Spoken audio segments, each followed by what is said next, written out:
Hey everybody, this is Jason, Colorado Mountain Man Survival. We are going to start in about 5 minutes. Just trying to figure this thing out here. So I'm not sure if I'm live yet or where this is showing up, but just trying to check things out. Looks like, yep, it looks like I am live on Facebook.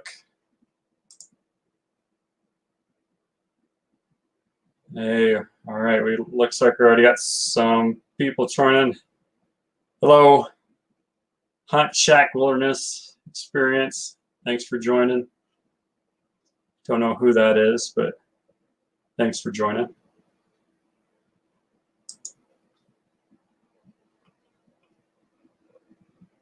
We'll get going here in a little bit.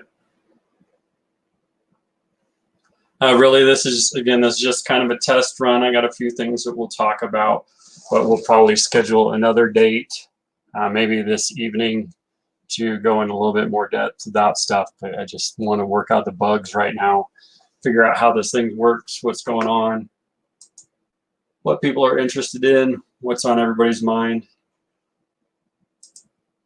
I'll give it a little bit more time.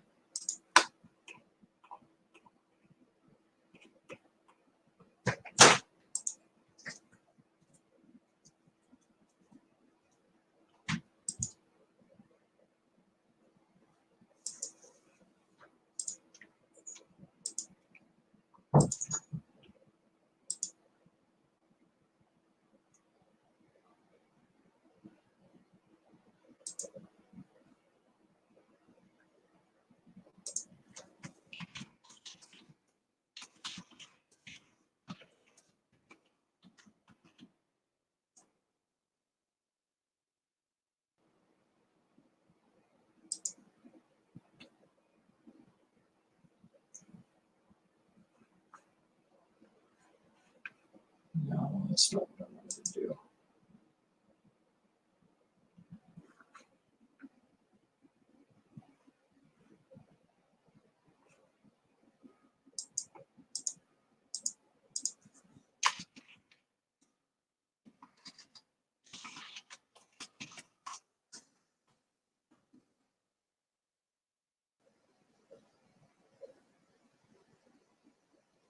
I imagine we're going to have a little bit of lag here.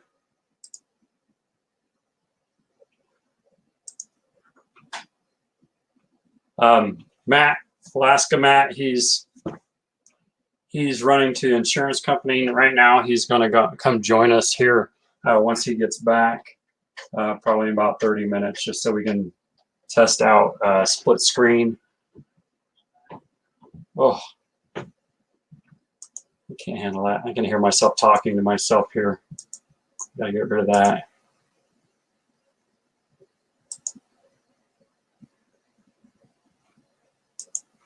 So let's just try a screen share here real quick.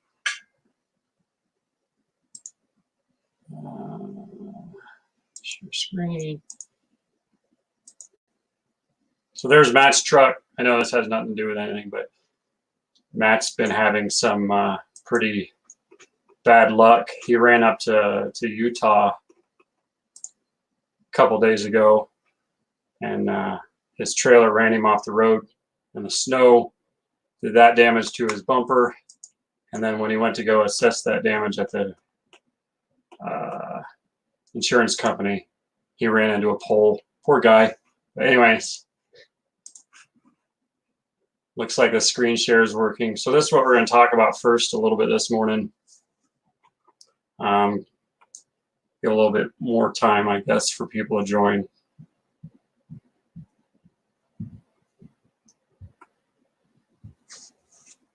So I did have a class scheduled for this weekend. Saturday, we were going to talk about survival kits, like the stuff that's behind me, what you should have in your kit, what you should have on you, what you should have in your house. And then we're going to do a gardening class, but obviously with this order, the stay-at-home order, people decided to back out. They decided to cancel, and we went ahead and canceled that class just to keep everybody safe, to keep everybody from potentially getting in trouble. But I do want to show you something here on this order real quick. It is statewide, and it's deemed essential personnel, but this is up here. This is on kktv.com. This was the article that came out yesterday, about 30 minutes after the live show. You know, if you can stay at home, it's probably best, but here's a very important thing right here that pertains to me and my classes. We can still run classes. So as long as we keep this 6-foot distance, I could still run that Saturday class. We're not going to get in trouble. You can still go outside to parks. You can still go hiking and camping or whatever if you want to get outside, so you're not going to go stir crazy. But I'll read it here in case you can't. Participating in outdoor recreation at all legally mandated safe distances of 6 feet or more from other parties. So you can still go outside. Don't worry about that too much. And of course, this is just for Colorado. I don't know what other states have put this into place, but I know this one came out yesterday, and it was started at 8 a.m., possibly 6 a.m. It doesn't matter. But you can go outside and walk your dogs. You can go to the grocery store. Grocery stores are still open. Medical facilities are still open. It's just non-essential businesses, non-essential personnel. My wife is in the medical industry. She is essential, so she is at work today. I'm trying to get her to come on to talk to you guys at some point about what she does, and she gets updates from the CDC daily, so I know what's going on probably before anybody out there knows, just because she lets me know, unless you go out to the CDC page and check it out yourself. Let me try to share this feed again on my Facebook page to see if I can get more people to join. I know when I shared it the first time, I'm going to go ahead and shut that off. When I shared this the first time, oh, it's still there.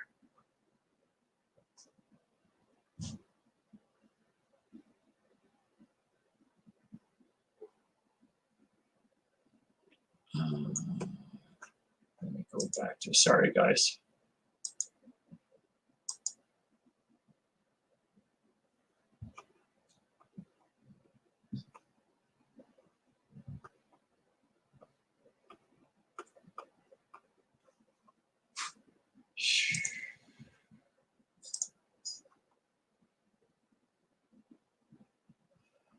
All right, so I guess it looks like if you're commenting on the Facebook post, I also see it on my feed, my StreamYard feed here right in front of me. Let me see if I can share this again. Share.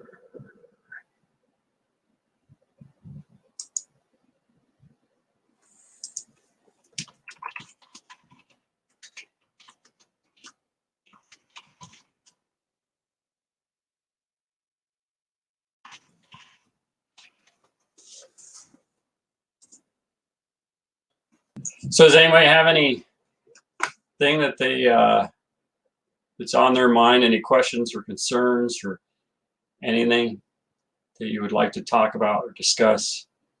Just throw a comment out there, we can get on it. Otherwise, I'm going to go down the list of a few things I wanted to talk about. Let's see.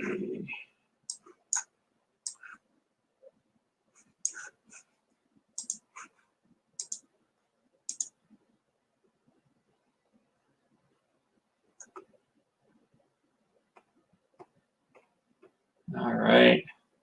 So those of you that joined in the group, the Colorado Mountain Man Survival group, when you post in there, I cannot see it coming up on any other feed unless I go into that group. But so if I miss your comments at first, I'll have to catch them over there. But and then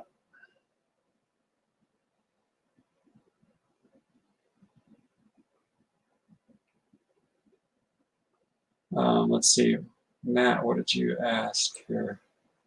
I missed it. It scrolled away. RJ, is it going to get better or worse? You know, I don't think we really know the question on that. right now. I mean, I think it's going to get worse before it gets better, but that's just my opinion, with what I've been watching, what I've been tracking along the way. When my wife gets home, you know, we talk about this stuff, but I think the only way it's going to get better is if people stop going into work sick, if bosses stop making their employees go into work sick, you know, stay at home. Honestly, you know, I work up in Denver when I'm not teaching classes. I could really be deemed essential personnel. I go into people's houses and fix their leaking gas lines so their houses don't explode or anything like that, or their oven's still working. But last week I went into somebody's home and they had a child that was sick, and they had them in a room, their office, with glassed off windows, and they're like, oh, he's sick, he's just going to stay in there, so you're fine. It's not how it works. I'm in a house that you normally are running around in. The COVID-19 virus will stay on surfaces for hours, if not days, which could infect me. So they got this sick child in their room, and right off where I'm working. I don't know if he's got COVID-19 or the flu, or if he's got a hay fever, but you know, my job is I have to go into there to work. So after that experience, you know, I'm at that age, you know, I'm almost 45. I'm at that age where I am potentially at risk. So that was kind of my wake up moment, is that I was potentially in somebody's house that was sick. So I self-quarantined myself at home. I do have seasonal allergies. I don't know if you guys have ever been out to my classes. You do hear me hacking and whatever. I'm allergic to juniper. Colorado is a horrible state to be allergic to juniper, and what I do with working in the outdoors, that's horrible also. So even though right now I still have the same symptoms that I've had for months, but I didn't want to go out in public and be coughing and sneezing and whatever and have people think I was sick and spreading the virus, especially after I potentially came into contact with somebody that, who knows, might have been sick, but I decided to come home. Anyways, let's see. That, I forget where I was going with that, but really you have to make the conscious decision. Are you willing to risk it for your friends and your family? You know, at what point does this become worth worrying about? I see posts that you saw, if anybody follows me directly, you saw me make a post about people saying that we're not worried about suicides, we're not worried about the common flu, we're not worried about this and that. So why, what should be worried about coronavirus? Well, you got to start somewhere. You got to start prepping. You just got to start worrying. You got to start caring at some point. What's it going to take for you to start caring? All right, so Jose, what are your thoughts on driving to a state park to fish, granted they stay open? Absolutely, go fish, go outside. You're probably healthier outside than you are locked inside. This is where the viruses or bacteria or stuff breeds. As long as the park is open and it's legal, there is no law saying that you can't do it. And again, let me show you for the state stay-at-home order for Colorado. This is again on KKTV News. The actual order states right here. Let me zoom in. Sorry, I forgot to screen share here. So I'm screen sharing what I'm looking at. Here's the stay-at-home order. Okay, you guys see this? Here's the stay-at-home order on 11 News. This is what was issued by the governor. If you scroll down, you will find the actual statements in the order. Right here states that you can legally go outside as long as you stay 6 feet away from other people. That's it. So there's nothing saying in this order that you have to stay inside. All it's saying is stay away from people. I think the 6-foot rule is kind of silly because, you know, I think if you sneeze, it can travel up to 30 or 40 feet. So stay 30, 40 feet away from people, especially people you don't know. If you're with your family, whatever, you're going to have to take that risk if you want to hang out with your family. But I don't know if there's lists of state parks that are open. If you want to go to a state park, give them a call. You can probably find it online. Google it, whatever. You'll have to find it. I can probably find it here myself, but if I'm able to do it, you can do it also.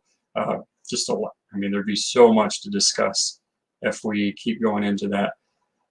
Have you been told to leave the woods in order to stay home by law enforcement? I have not.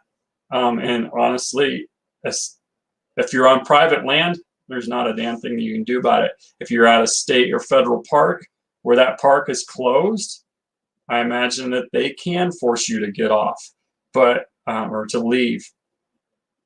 But if they're not open, if they're open to the public, then stay out there and do your fishing. Just that order right there, right here, states that you have to stay 6 feet away from people.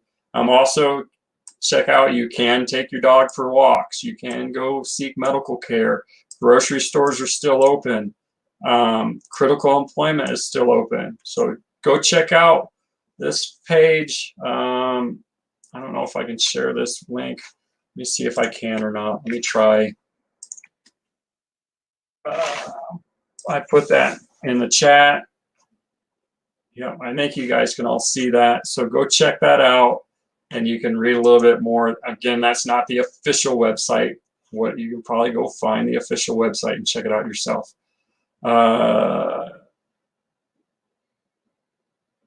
Do I know if, yeah, I don't know if Jefferson County Parks or anything about that is open.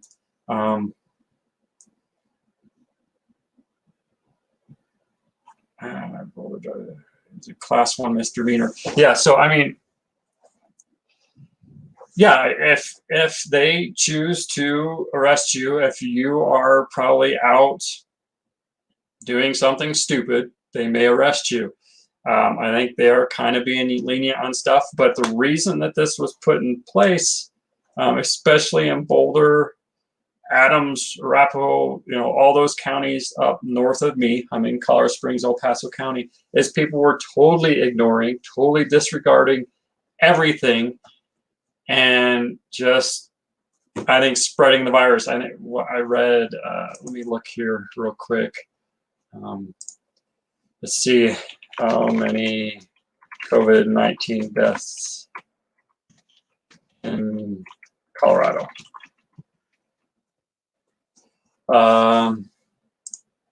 Can't type apparently. I saw this morning. There's 19 deaths in Colorado and 1,086 cases. So, at what point, when is enough enough? You know, how many people have to die for people to realize that this is a real issue? Granted, people are blowing out of proportion. We can't go running out and acting crazy and barricading ourselves in the house and buying up all the toilet paper and stuff like that. But you need to take precautions. If you can stay home, stay home. There's no reason for you to run out to the bar or to the club or, you know, whatever social event there is with thousands of people to spread this around. Make good choices. I tell this to my kids every day and they all scowl at me, so maybe that's why people are getting so angry right now. Make good choices. You know, we're coming to a place where, you know, your bad choice, just like every other bad choice, could kill you. But you have to find that happy medium. You know, don't go crazy and riot because you're trying to fight against, you know, your rights being broken, but, you know, fight for your rights, but do it in a manner that is proper for the current situation. But all right, I'll move on. Any potential thoughts on the system not being able to keep up, the healthcare system? Well, at present, I think we are right now kind of pushing the limits. It's difficult for people to keep up. I've got over, I don't know, 3,500 followers on my personal Facebook page. I'm sure everybody's got a huge amount of followers. But with what I do, I pull in a lot of people from the medical field. and I see post after post after post from them saying how tired they are, how they're running out of supplies, how this and that, is happening where they're not able to keep up. I think we're right at that breaking point. If people don't start paying attention and they keep going out and going out situation normal, absolutely the healthcare system is not going to be able to keep up. So you have to be wise in this situation. Pay attention, stay home if you can, wash your hands, don't sneeze, don't cough on people. There's a lot of different things that you can do to stay safe. When I felt my chest congestion coming on, I still started loading up crazy with vitamin C. That's one way to combat it. Now, you can't find a lot of vitamin C in the stores right now because everybody ran out and started buying things in masses. So it's just like toilet paper, but at least vitamin C has a better purpose. If you can't find vitamin C in the form of vitamin C vitamins or orange juice, there are other sources. Don't go running out buying everything off the shelves because you're looking at this, but you can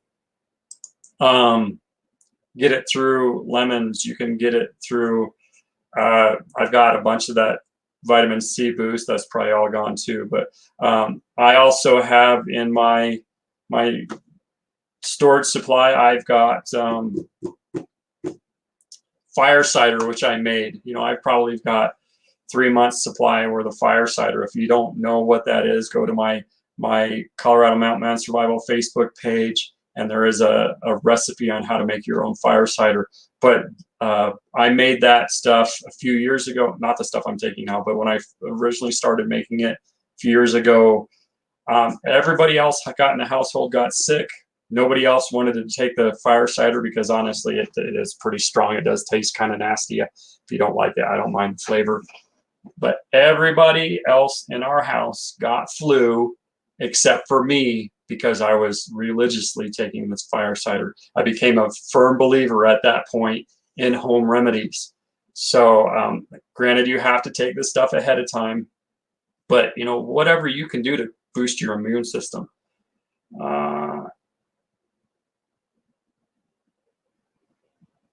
Have you seen it? Have I seen any bodies or seen the hospital? I have not. So, I can't comment that. Fruits with high source of vitamin. Okay, yeah. So Jesse, cantaloupe, citrus fruits, juices such as orange and grapefruit, kiwi fruit, mango, papaya, pineapple, strawberries, raspberries, blueberries, cranberries, watermelon. Thank you, Jesse, for sharing that. Another thing, you guys, I'm reluctant to say it, but another thing you can get vitamin C from, and it's all over Colorado, and you don't need to go to the store, pine trees. You can get vitamin C from pine trees. Go out to your pine tree. Don't go out and destroy forests because I'm telling you this. But pull the freshest, the newest growth of pine needles off of a tree, chop it up into little pieces, and steep it like you would a tea. And that's high in vitamin C. Another thing you can get vitamin C from naturally is rose hips. A rose hip, one single rose hip has 500 milligrams of vitamin C. Granted, we're not, at least not in Colorado, in the right time of year to be going collecting rose hips, but that is a source. So, there are a lot of conspiracy theories running around about, this COVID-19 is fake and the deaths are fake and all this. I can't speak to that. It's a theory, conspiracy theory. I don't like getting into conspiracy theories. All I can do right now is take this at face value until I see numbers.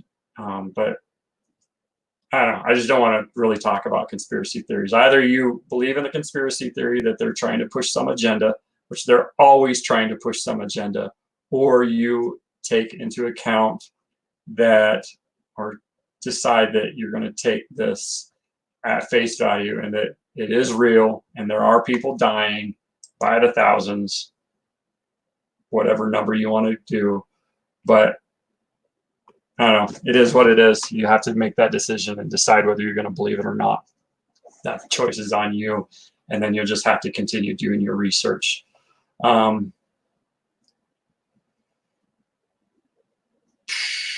right.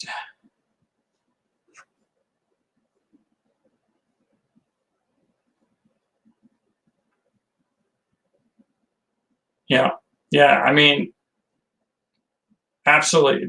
There is no proof about bodies. They may not ever release that. That is kind of potentially private information. But I really don't know if getting into conspiracy theories right now is really going to help anybody. All you got to do is pay attention, stay vigilant. If they are in fact trying to infringe on our rights, it's going to explode. People are going to eventually figure it out, and you're going to have Civil War, World War III on their hands. I don't think that's what is going to, if they want to do this, if we're talking about the New World Order or whatever the heck you want to chalk it up to, they're going to do it slow. They're not going to do it overnight and go, oh no, everybody's got this virus, everybody's dying, go to your homes, give us your weapons. It's not going to happen that fast. They are going to try to do it slowly, and that's what they've been trying to do over the past, 8, 10, 12 years, whatever. Justin, I totally agree. I don't believe it's fake. I do believe this is very real, and it is a dangerous condition, and it could spread rapidly. But I do believe that they are using it to push certain agendas. That's proof in the Pelosi bill that she just tried to pass through. I don't know all the details, but there are like 40 other things that they try to include in that bill that is meant to help people during this time that had nothing to do with what's going on. So, this is where people come out, where people are going to show you whether they're actually there to help you or if they want to just push their own agenda. And hopefully both sides, left, right, Democrat, Republican, whichever side you want to talk about, hopefully the people that are in charge of us are going to remove their heads from their ass and figure out what's right for the people and not try to push their own agenda inside of this. Again, I really hate talking about politics. It doesn't do anybody. All it does is drum up different problems, different things to argue about. I want to make this a people problem, not a political problem. Hopefully the politicians will eventually come around and do the same. Sorry, allergies. OJ, the release of the death toll is protected under private. Okay, so the release of death toll hospitalization is protected under the Privacy Act of 1974 and the HIPAA laws. So thank you for reminding me. So my wife does work for medical. She actually worked with OJ for a while. HIPAA laws, that people release that information,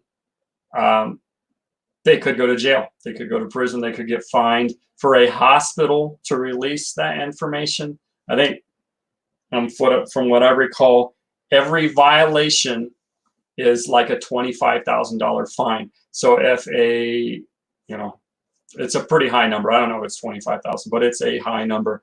So if a hospital says 10 people died of this, here are their names, here's a picture of their bodies, they just got slapped with a $250,000 fine. And of course, the government's going to go after that $250,000 because they like money. So people are, the healthcare facilities are very careful about releasing the names, releasing photos, releasing identification so that they don't get slapped with that huge fine. Sorry, I'm trying to go back and forth here between this chat screen here that we have for the StreamYard that I'm using, and with the different platforms that I have out there. This is also streaming live to my YouTube channel. I really, at the moment, I don't have enough hands, enough eyes to be watching both channels. So I'm just keeping an eye on StreamYard and Facebook here. Let's see, and Facebook is kind of going crazy over here.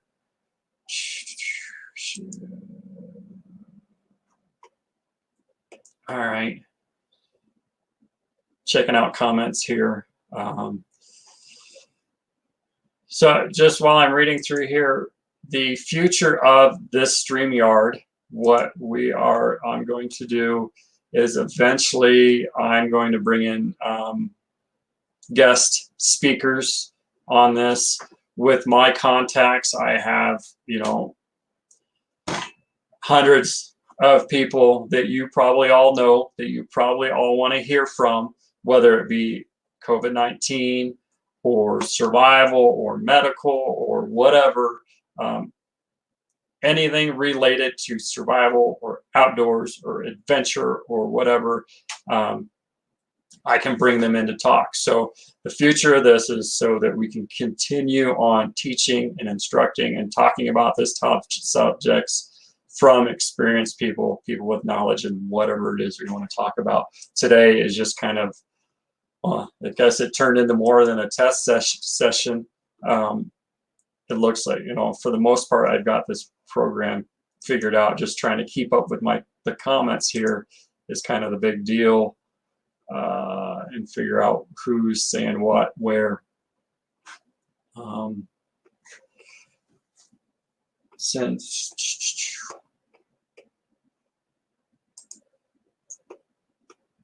we got a little bit of lull in the questions here, I would like to talk about the class real quick that we were going to have this Saturday. Again, we were going to run a class where we're going to talk about, like, the kits behind me, what to keep in a survival kit, what to keep in your house, how to prepare, things like that. That class has been canceled because of the order, even though it's not against the law at present for us to have that. Figured it was just safer for everybody. But I will probably try to do a live broadcast teaching the same thing on Saturday to teach you what we're going to do in that class. We're not going to be able to do the gardening portion of that class, obviously, because we can't go outside in Black Forest to teach that gardening. Ashley was going to teach that gardening portion of it. She is going to work on some videos. She is not used to being live, which, you know, is a little bit uncomfortable for her, at least not live on the internet. And that's totally understandable. When I first started teaching years ago, very uncomfortable as well. So she's going to work on some videos, and we are going to broadcast those videos once she sends them to me. But look for that live urban survival broadcast, and we will probably have that going this Saturday. Question: do you think it's safer to stay in urban areas, or do you think being in a bug out location would be better? If you have a place, a safe place to go into, wherever you want to go, the mountains, a farm, if you have a designated place to go, sure, go there. Get away from the viruses and the congestion of the people and things like that. But I would not just throw on a backpack and head out into the hills. I don't think that's going to be any more safe than staying in your home. Shelter in place at this point. Pay attention to things. If things start getting worse, then sure, head out. But it is not, honestly, I don't think it's a good idea to bug out if you weren't prepared to bug out before all this started. I'll just be honest with you. I'm from the mountains. I lived in the mountains, you know, most of my life. I'm in Colorado Springs now. I do live in the Springs, but I grew up in Cripple Creek at 10,000 feet. I know all the people up there. They all know who I am. If I were to drive in there right now with my truck and say, please help me, they're going to invite me in and accept me and bring me in because they know me. But if a stranger comes in, if there is a pandemic, lockdown, scary situation, civil war, whatever, and you drive up there, they're not going to be as accepting as you. Also, if you do not have preps, really hate this word, because when you come from a small community, a small town, prepping is just a way of life, just common sense. It's just what people do. It's not normal in the city. It's so normal out there in the small towns, small communities. But if you don't have preps set up ahead of time, you get out there, you're going to struggle. You're going to have a hard time. So if you are not prepared now, you should just stay at home and shelter in place and do the best you can at home with what you have. Hopefully that answers your question. Let's see, somebody else just threw up a question here, I think.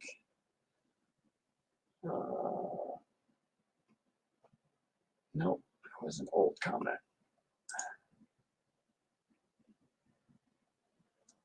Old comment. Okay, so another thing, since there's a little lull, I am doing a food storage video. I'm going to show you how you see behind me, I've got some grain, oats, I've got some flour. This is a Mylar bag. I've done up a quick video, I think it's pretty self-explanatory, but before a situation like this happens, you should have some sort of food storage in place so that when something like this happens, you're not running out, buying up all the supplies, having people freak out on you and calling you a hoarder because you're going and getting what you need. This stuff, typically I have food supplies. This is new stuff that a friend brought to me a couple of weeks ago, that she drove 19 hours to a food supply place that was closing. I won't mention her name. She can choose to mention it on here if she wants. But she chose to drove to buy this place in bulk because they were going out of business and they need to get it off their hands. So she brought back supplies for me. But anyways, I've already had supplies like this, so I just added to it. If she was going, why not go? But anyways, the video will show you how to store this stuff for long term. I can spend a fraction of the price and buy oats, flour, sugar, pepper, whatever it is, it's non-perishable, and I can store it in these Mylar bags and keep it for years at a time in a safe place. That way, when something like this does happen, I'm not freaking out and running to the store and making matters worse. All right, another thing I wanted to talk about real quick, since we're here, I've got, this is going to happen after this whole crazy pandemic thing goes away, but we did start doing kids classes. I have a friend that lives up in Boulder area. He's going to be teaching my kids classes, and recently he's developed a survival box. All of you have seen those boxes, the subscription boxes that you can buy, whether it be survival supplies or shaving supplies or anything like that. But he has developed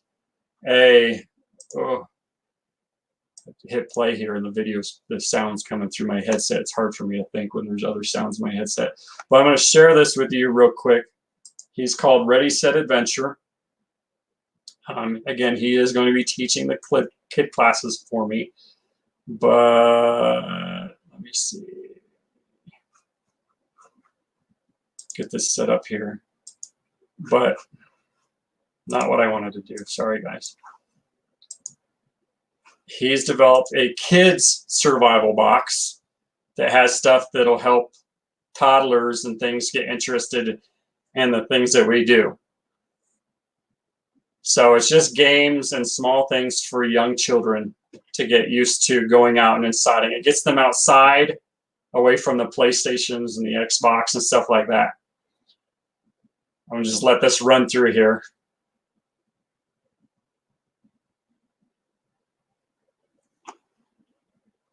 Twenty more seconds.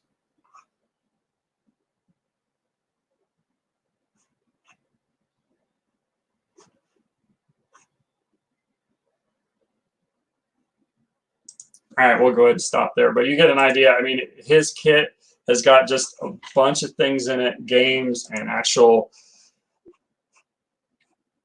things that children can use to get them outside. All right. And I'll throw out the website here on chat. So if you guys are interested, you can go check this out. But he is one of my instructors. So that's why I mentioned him. All right. So let's see. At what point would you decide to make a beeline for the mountains and hunker down?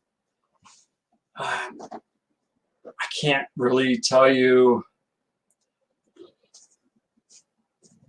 exactly when the breaking point would be. I have to pay attention to things, and just have to take everything that's going on. Most people say they're going to head for the mountains. If it's winter, I don't know if that's where my destination would be. I might go out east or go to a lower elevation where it's warmer and it's easier to survive. But I think if you have to decide, I don't really know how to answer this. You have to really just pay attention to things. If you want to get out before it's too late, obviously. If martial law starts going into place, is it too late at that point? Possibly. They might not let you leave the city. If people start getting sick in droves, oh, look who showed up. Matt's finally back. I'm going to pull him in here. Hey, Matt. I appear to be having audio issues. I can't hear you. Can you hear me? Yeah, I can hear you just fine. All right. Well, I'm gonna pull you out. Before, but it's not working now. You can't hear me at all. Anyways, so when would I head for the mountains? I think if I saw that people were, exponentially getting sick, I would head out and head to my location, wherever that may be. I really feel like right now it's too early. I think I want to see try to get the medical people, get a handle on things, try to get them or let them have the chance to get things fixed. If people continue to ignore this stay-at-home order and go out and riot and act crazy and do stupid things, that point I might decide to head for the hills. But it's just a matter of paying attention and seeing what's going on. What about you, Matt? What are your thoughts about the question is, at what point would you decide to make a beeline for the mountains and hunker down? Or whatever your bug out location might be. I mean, I used to be guilty of that myself, thinking I could just head in the woods and do the whole lone wolf, live off the land and hunt wild animals, until I actually started to learn about survival, and I realized how unfeasible that is. So, I mean, really, most of my supplies are here at the house. Obviously, I'm not going to leave my supplies unless it's an absolute emergency. Luckily, most of my supplies are fairly transportable, so if I have time to throw everything in the vehicle and take off, I will. And then, that would be ideal. But for the actual tipping point to head to the mountains to get out of the cities, I might probably head that way if they were going to implement something like martial law. And definitely if there started to be like widespread like looting, it's pretty scary. A lot of states are starting to like release prisoners, and people are starting to get told by cops essentially like, hey, you're on your own. We're getting sick too. We're not going to enforce little crimes. So if crimes and stuff are not going to be prosecuted and you're on your own to protect yourself, you want to be away from people if you can help it. So that would be my thing, is if stuff really starts to hit the fan pretty hard, I'm just going to load everything I can into the truck and head off. I mean, luckily we're in the same area at the moment, so I mean, as long as you guys are cool with me hanging out with y'all, you got bullets and beans and band-aids, so yep. that will help me out. And skills. Speaking of bullets and beans and band-aids real quick, I want to also drop a little note about another friend of mine that has a business, him and his friend. I think the business name is Bullets, Beans, and Band-Aids. But what they do is they basically go out and find what people want as far as prepping supplies, and they travel all over the state and they pick things up from point A and take them to point B, you know. So if you wanted to buy, we'll just say if you needed rounds for your AR, they go to some place that has them, they purchase them, and then they bring them to your house. Or you can go to them and buy them. They do the same thing for food supplies or Band-Aids or, you know, pretty much damn near anything you want. They actually came by my house yesterday and picked up a bunch of old gear that I don't need anymore, that I don't use anymore. You know, I have a survival store, but I don't, that sells all sorts of gear, and I used to make bug out bags, but I've really stopped doing that and focusing on teaching. So I had a huge amount of supplies, backpacks and knives and stuff like that I didn't need anymore.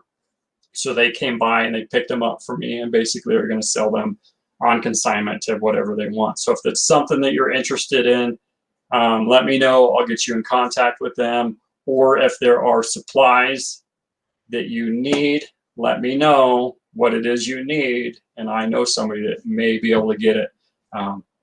Just want to give you that information just in case.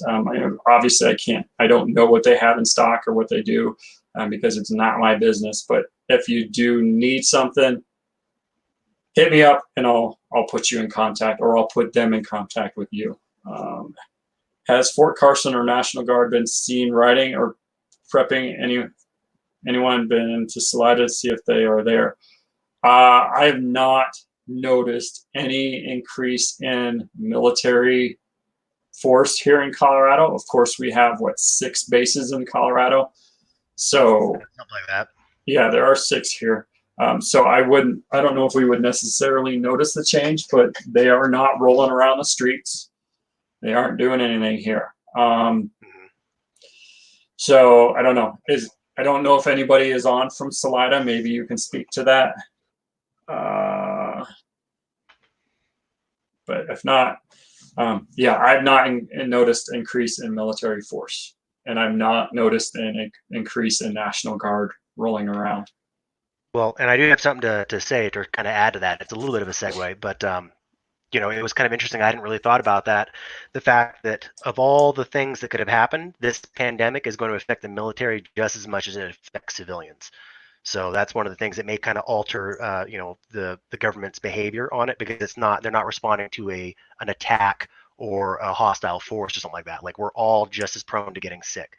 So hopefully that will mitigate the risk of, you know, military, you know, crackdowns and that kind of stuff. But I mean, luckily also too here in the U.S., you know, as far as I can tell, and you know, I did 6 years in the Air Force for whatever that's worth. But you know, the military isn't like a lot of other countries. There's not a desire for the military to take over. You know, the military at this point is run by people that still serve the people in charge, which are civilians, luckily, and hopefully it stays that way. Yeah, I agree. Hopefully it does stay that way. And I don't know, we could probably do a whole video session about what the military is going to do. So probably not talk about that today, especially with not being able to gather enough information first before we talk about it. Because I could probably, you know, just ramble on about nothing and speculate this and speculate that. I have no firm evidence that the military forces are increasing at this point. Yeah. Me neither. I mean, I've been staying at home for the most part, but yeah, and the few times I've ventured out and all that, I haven't seen anything crazy. So, and I did just make a trip starting on Thursday, got back Saturday, up through Wyoming over to Idaho and then back. And I think I saw like 1 or 2 like pieces of military equipment on like other trucks being hauled, but there was no convoys. There was no like massive mobilization of military assets or anything. So. Okay. I'll tell you, my good friend OJ just posted here. He's in the Air Force, and I trust him completely. And he says a lot of bases are reducing the number of personnel because of the spread of COVID-19. Our forces are ready for anything, but non-essential personnel aren't going to bases. So they're basically on the same sort of restriction, or whatever you want to call it, lockdown as we are. They're treating military bases the same way they are treating the public. So take that for what it's worth. You know, and again, I know OJ very well. He's been in my home. He's part of the family, so I trust him with whatever he tells me. And you know, I have so many friends that are in the military, and people that tell me little tidbits here and there, active duty and you know, retired, and I have not heard anything weird yet. So take that for what it's worth. Okay, next question. Could you please talk about the struggles that preppers, survivalists have when trying to convince family members of the need to be prepared when they see no need to be prepared? Well, The struggle is real. The struggle is real, but I think Yep. this right now has opened everybody's mind. Maybe I'm hoping that people are going to wake up. Cross my fingers. Well, at this point, if this doesn't wake people up to the fact that we live in an extremely fragile system, I don't think anything will. Like this, if this doesn't wake you up, there's not much we can do for you at this point, I guess. Absolutely, you know, and you know, my wife kind of just let me do whatever I want. She never really questioned me, never gave me a hard time, never really gave me too much input about, you know, whether it's a dumb thing or smart thing. I think she just had the confidence that I was doing what I needed to do to take care of our family. And there is, I guess it depends on how much money you make, but there is a fine line between becoming a crazy prepper and I just freaking hate that word prepper, becoming a crazy prepper and just being prepared for something to potentially happen. And being prepared for something to potentially happen does not make you crazy. No, not at all. And it's prepping has been, they ruined the word, but I mean it's still, you're just preparing. I mean, whether it's something severe like this or whether it's even, something Power like outage. power outage. How many snowmageddons has the East Coast had? And every stinking time the people make runs on the stores and freak out, oh my God, I can't believe this happened again. It's like, how many times in a row does it need to happen before you get the picture that, hey, maybe I should have, at least 2 to 3 weeks of food and water available, or in a way to like boil water, heat stuff up without the electricity or without the utilities. Right. I mean, so, but yeah, I mean, to go back to that question a little bit, like, I definitely had a bit of a hard time at first. I think my parents kind of scoffed at me a little bit when I started doing like the prepping and survival thing and all that, but they finally came around. The biggest thing you can do is just be logical. Don't let emotion get into it. Just explain very clearly, very concisely. This is what I'm worried about. These are the things that can happen based on the research that I've done. These are the things that I'm doing. And not only does it, help me in case that happens. I mean, having food and supplies and stuff and appropriate clothing available and ready to go helps you for anything. Whether you said it's, the power's out, whether it's a snowstorm, whether it's something like this, food storage, if you get unemployed or there's a shortage in work, you're not going to starve to death. That takes a lot of that stress off you. So just try to use reason and logic and to explain to people, but you're not going to convince everybody. There's always going to be people that think you're some nutty prepper that's out there, making squirrel burgers and who knows what. And those kinds of people, I mean, you just have to be the one that decides at what point do you draw the line of, okay, I'm just wasting my breath and I'm wasting my time and my energy. I've got more important stuff to do than sitting here trying to convince an overly stubborn person of what can happen.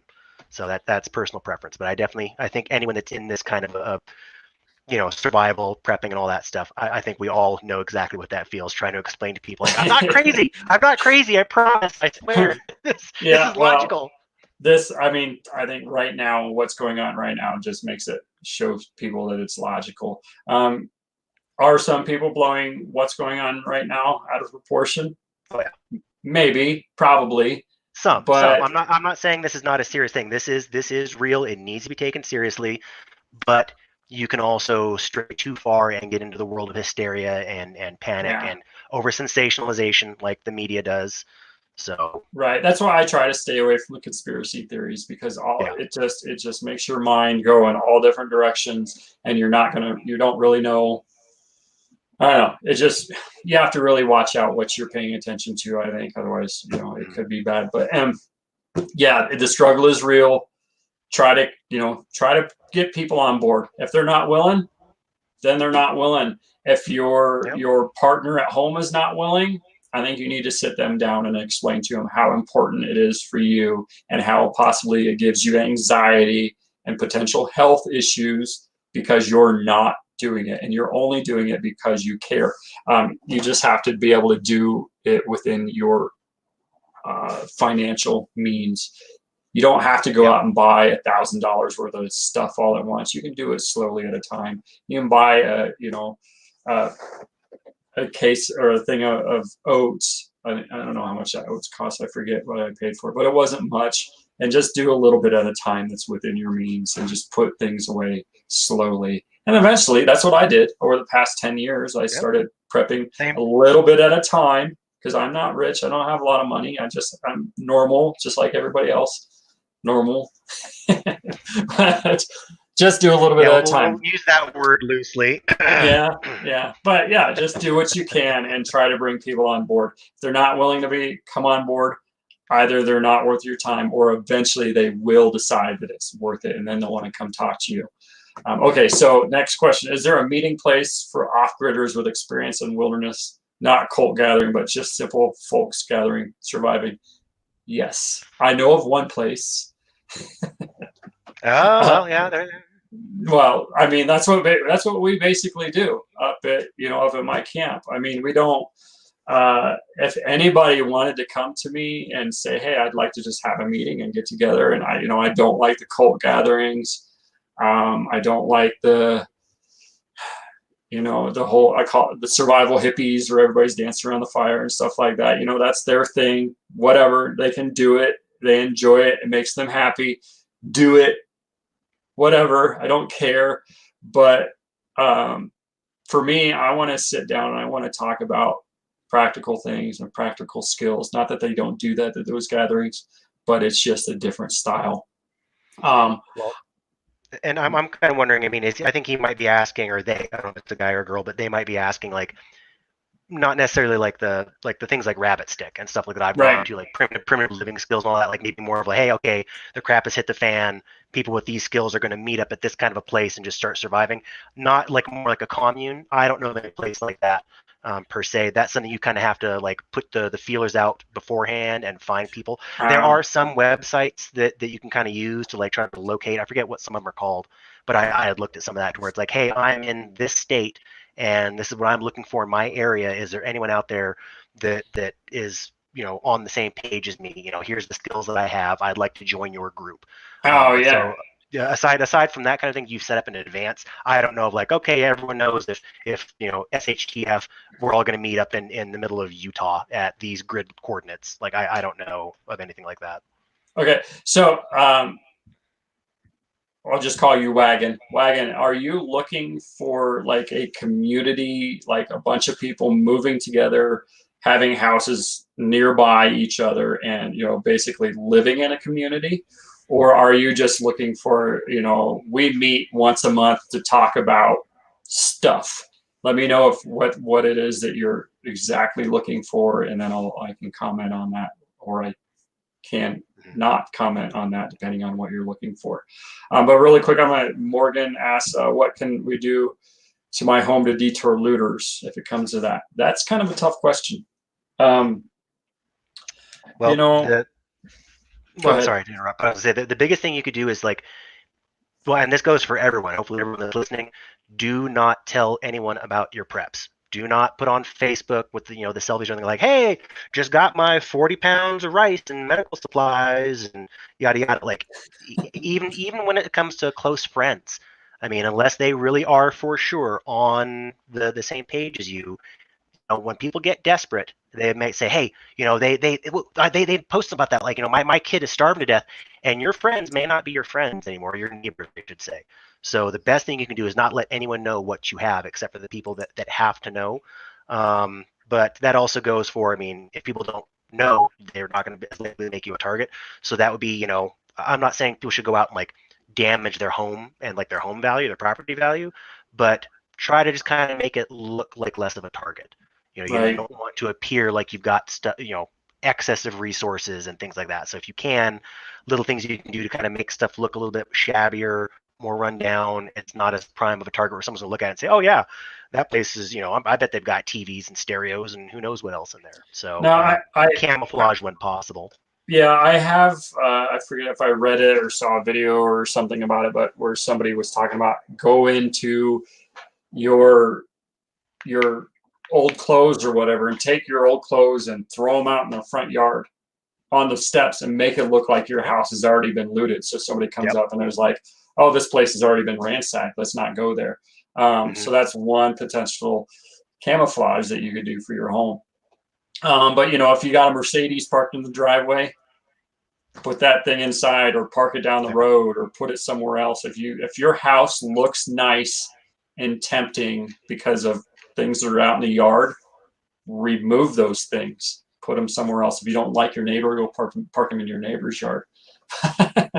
No, seriously, get rid of things that are in front of your house during these times that make it look like your house is a target. Other than that, maybe if it's during a quarantine time, they're quarantining because people are sick and they're marking on the doors, you know, a big X. I was going to bring that If up. somebody's sick, go out there or get yourself some spray paint and mark your house saying quarantine, do not enter. Now people are going to walk up and be like, oh, there's sick people there. Let's not go in there. You Or just print got out some like biohazard signs, but there actually is, and granted, you want to draw a line between that because at least when I was in the military, I think we went over some disaster preparedness stuff. There is actually kind of like a pseudo language to where you draw like the cross on the door and then you have like the numbers and the letters and stuff to tell people like, yes, this house has been checked. There's bodies inside. There's survivors inside. There's nothing inside. Yeah. So you don't want to necessarily screw up the people that really are going to help by falsely marking your home. But at the same time, that's a decision you would have to make yourself. And I don't remember. Do you remember what that code system is called? And the MSDS, well, I know that MSDS sheets are for like toxic chemicals, material safety data No, sheets. this is something that they actually write on the doors, like when there's been something like this, like a disaster where like personnel, like the guard, whoever has moved through, they check the facility and they mark on it so that you know that house has been checked. There's no need to waste additional resources to go check that again. But I don't remember exactly what that's called. I'm not. Well, if only there was some place we could look it up to see. But no, I don't know what the code is for that. I'm sure we can find it online somewhere and figure it out. But if you're looking to figure out how to mark your house, maybe be able to find it online, but I'm not really sure. Okay, so back to Wagon here. I'm talking about if shit hits the fan, we are looking for a safe place to survive. I suffer from epilepsy, so simple life has been our thing for 7 years now, living off grid completely. So you are looking for a place to go. You're welcome, Morgan. You are looking for a place to go to, like a bug out location. I really don't know. There are prepper groups in every community.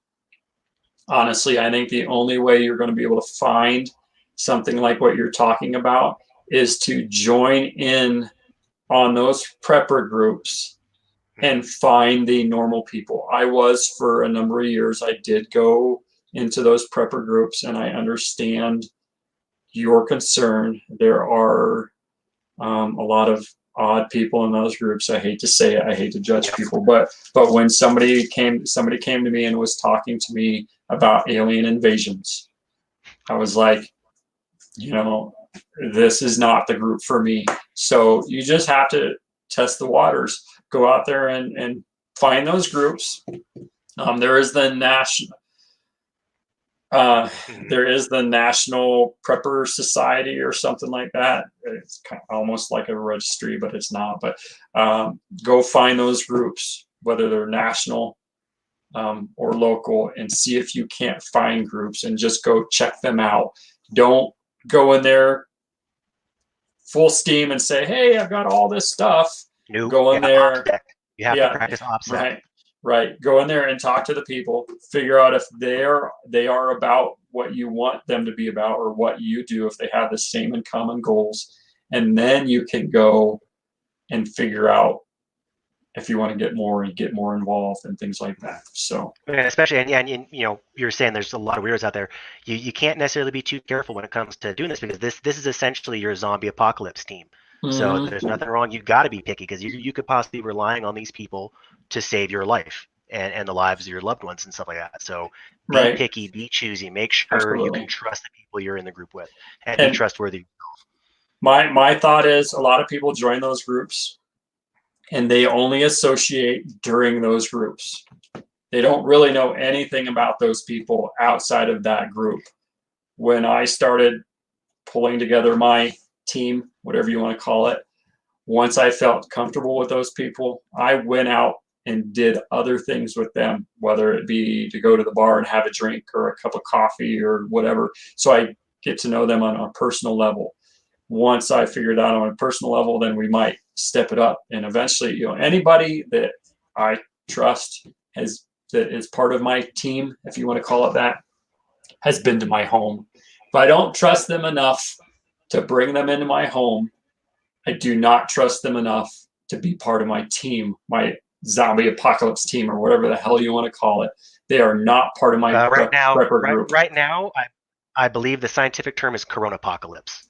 Coronapocalypse. Yeah. All right. So yeah, if you're going to join groups, make sure that and have people in your prepper group. Again, I hate that term. In your group, make sure that you trust them enough to have them around your family. Yes.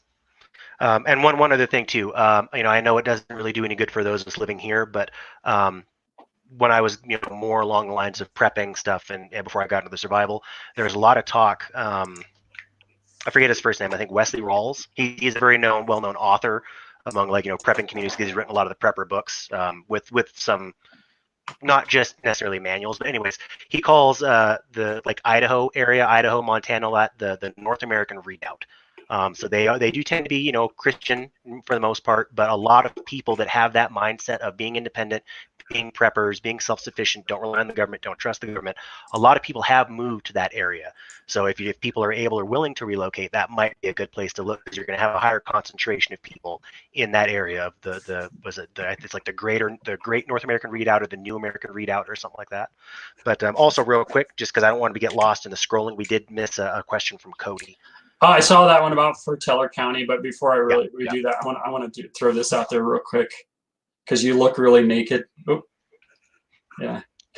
You want to talk about that? What's going on there? Tell me why you did that. Well, I mean, I didn't want to, but I mean, vanity would be a pretty stupid reason to get sick and risk health complications. My hair will grow back at some point in time, but, you know, masks, whether it's you know, the N95 respirators, or whether it's like one of the better ones that I've got for actually doing like painting and stuff like that, you don't get a proper seal if you got excessive facial hair. And also too, I mean, that was a lot of surface area, like that, kind of like an air filter that I was walking around with, like, on my face. And, you know, I'm putting on glasses and everything else when I'm going inside stores, being around other people. You know, and with the fact now that they're saying that this can be aerosolized and airborne for like up to 3 hours, depending on how still the air is and stuff. Going out, and unless I was going to decon and shower every time I came home from being around other people, you know, that's, you know, I go to sleep, my face is on the pillow. That's a lot of surface area. I could have been catching nasties, bringing them home, and then putting it right on my face and sleeping at night. So I decided to go ahead and get rid of Beardy McBeard's face there, and let him grow back after it's all said and done. Yeah, well, I'm going to keep my Beardy McBeard face for a little while, because my wife likes to scratch my chin and stuff like that, and I like that. So it's going to stay there for a little while until things get a little bit worse. Okay, so we'll go to Cody's question about thoughts on the virus being in Teller County specifically. It's bound to happen. You know, it's bound to happen in these small communities. You got, you know, Teller County. We have gambling up there. It's a tourist destination, and let's talk about, you know, the casinos. Who primarily visits casinos? The elderly, Really? I mean, we got, there's a lot of the buses, those elderly folks go up there to play in those machines. And right now it appears that they are some of the most susceptible to carrying this virus. And, people with health issues tend to just go to these casinos. So basically you just had a breeding ground for that virus. And it probably could potentially have been worse than the city, only you have less people. And then everybody in Teller County, where do they go to work? Mm-hmm. A good portion of people go to work in Cripple Creek, and then they go home. And then you also got people going up there to the parks and other form of recreation. And it's a tight-knit community. At least it was when I lived there. Everybody knew everybody else. It wasn't uncommon for you to just go over to your friend's house and without even knocking, go in the door, and people, you get sick, you got people that'll come over and bring you chicken soup and the shirt off their back or whatever to help you feel better, and they're just exposing themselves. So when you have a community that's family like that, and you have people bringing in this outside virus, it's just a matter of time for it to spread. Morgan, I'm sorry. I hope.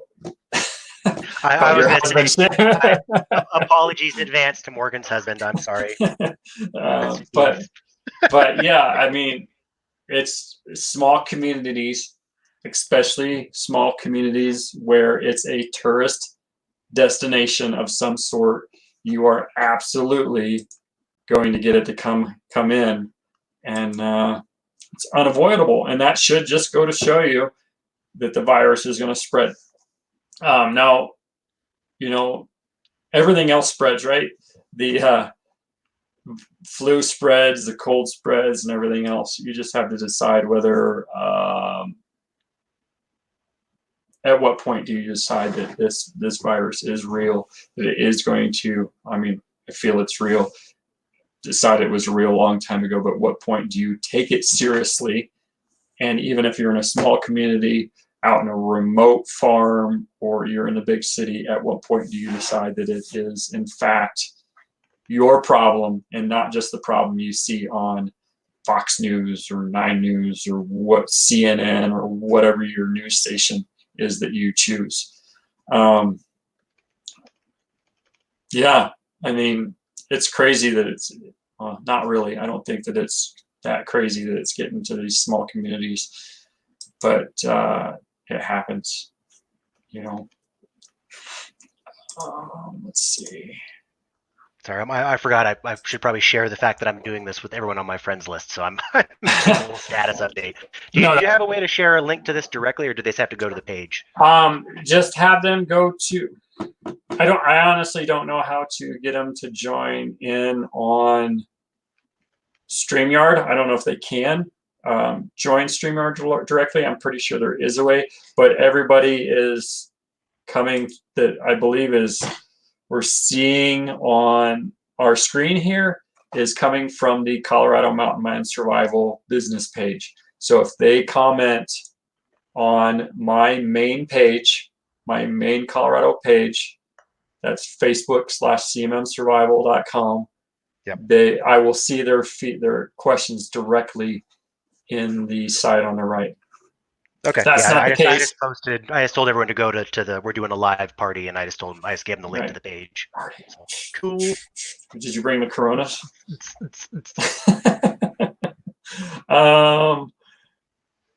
Wagon, you are very, very welcome. If I don't know if you want to tell us where you're located, but you can always message me on the side if you want. If you don't want to let people know where you're at, and I can see if I can help you find a community, see where you can go to find somebody that you want to actually associate with. Yeah. Anything else you can think of to talk about there, Matt? Anybody else have any questions or comments? Yeah, more questions would be awesome. I kind of feel funny telling everyone to come join now that we're going to end it.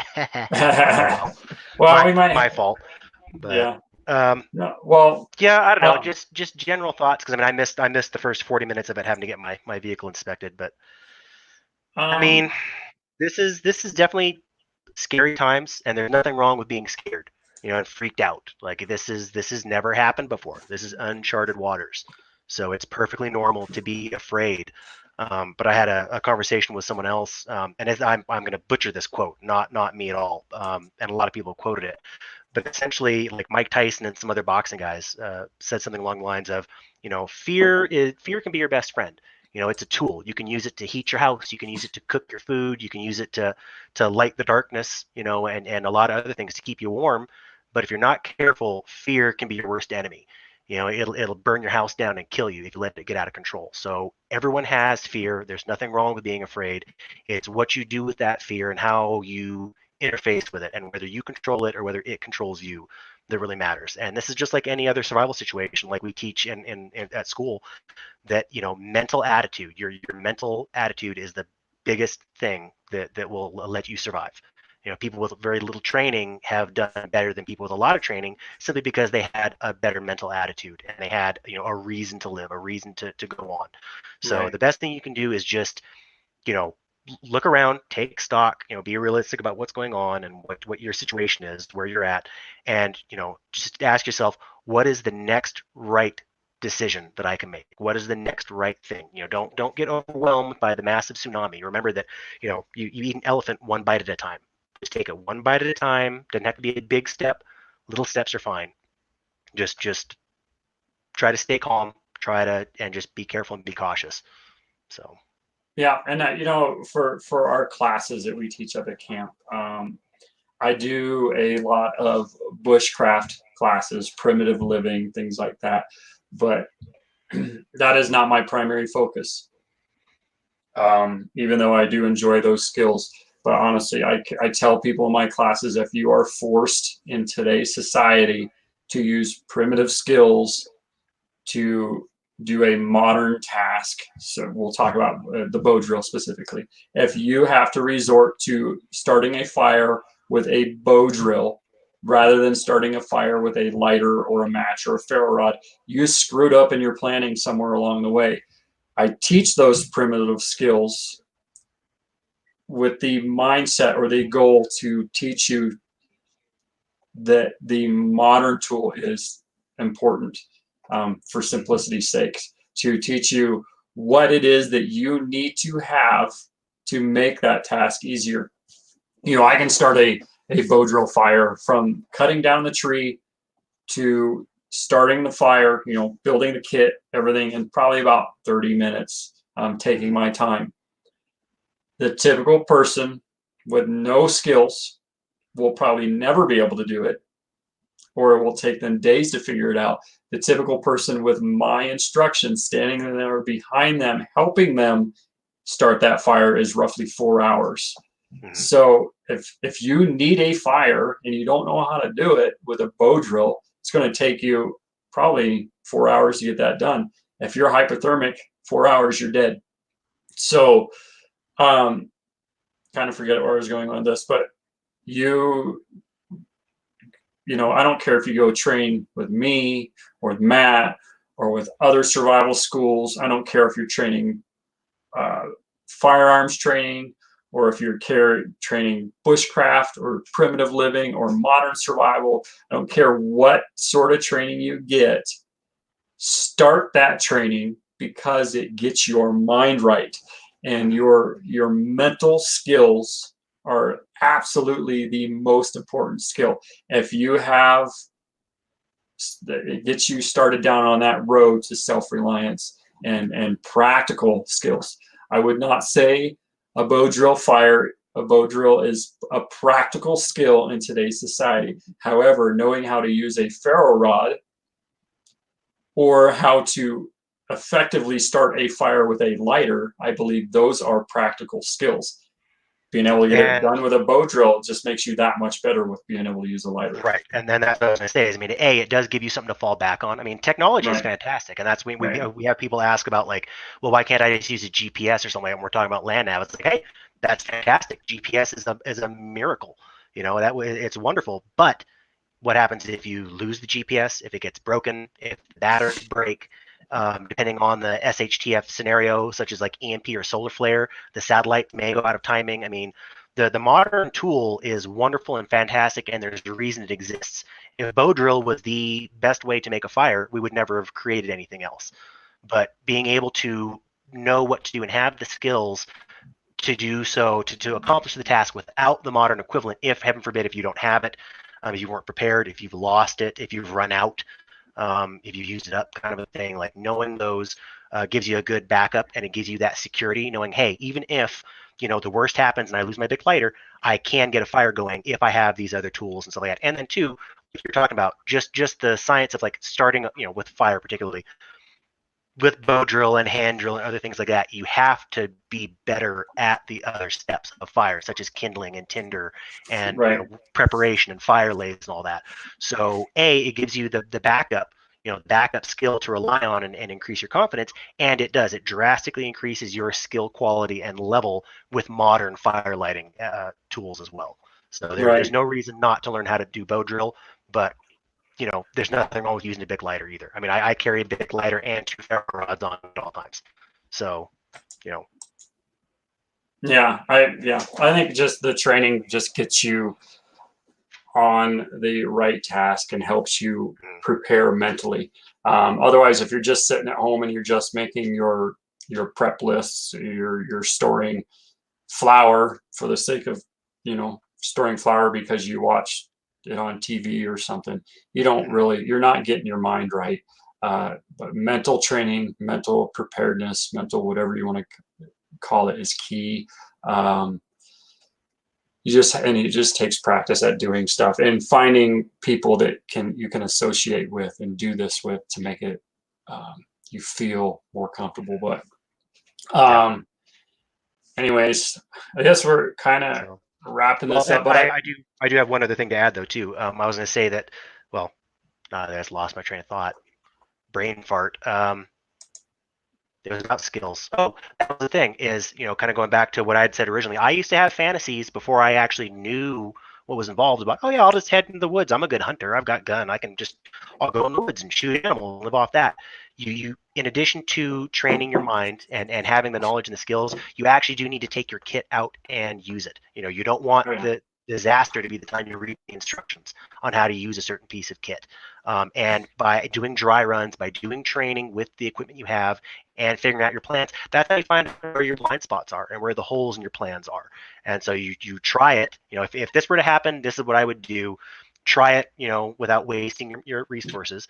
And then you can say, okay, this worked, this didn't work. You know, I need to improve that. I never even thought about the fact that I might need to worry about this.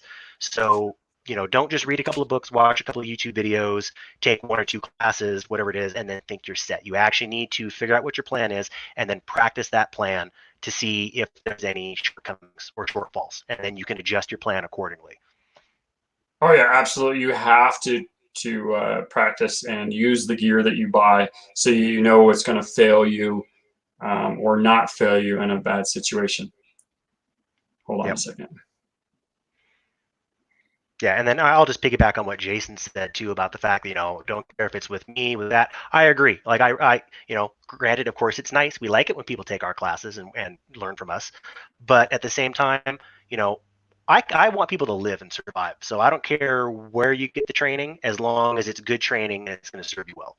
So that's the biggest thing. So I definitely agree with you on Absolutely. that. All right. So one more question that I got asked here by OJ. Do we have a list of topics generally discuss on the show? We are still in our infancy on this. I haven't really come up with a list, but we absolutely will. I am going to be working on, again, I'm going to be working on guest speakers to come in on here. We can talk about different things, but we will be talking about anything and everything related to survival or adventure, whether it be prepping at home, prepping your bug out bags out in the out in the woods, your bug out location. Really, that's not my specialty.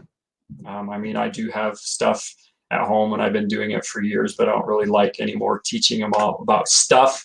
I'm more about teaching skills, but I might bring in people that will actually want to talk about prepping your home. But we'll talk about, I'll probably get people that teach medical in here. I'll teach people that have people that do navigation.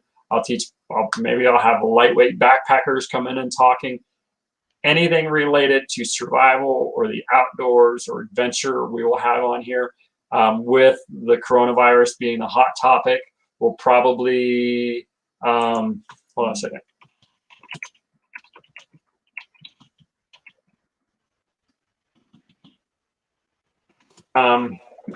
We'll probably have people in here to talk about the coronavirus. And this will be our topic, trying to get people prepared for this, try to help people get mentally stable for this, because I think that right now there are a lot of people freaking out, and it's understandable. Yeah. It's a scary thing. Yeah, I mean, honestly, I can feel how much I'm freaking out, and I'm probably better prepared. I mean, I'm definitely not as well prepared as I wish I was, and I could have been. But I mean, even with the skills and stuff that I know and the little bit of stuff that I have, I'm still freaking out a little bit. I can only imagine what it's like for people that lived in that bubble, that oh, that'll never happen. It'll never happen. This is definitely an interesting time to be alive. So it like is, I said, there's no shame. There's no shame in being afraid and freaking out. We're all freaking out a little bit. And if you're not, I don't know, there might be something wrong with you if you're not freaking out a little bit. Sorry, choking on water.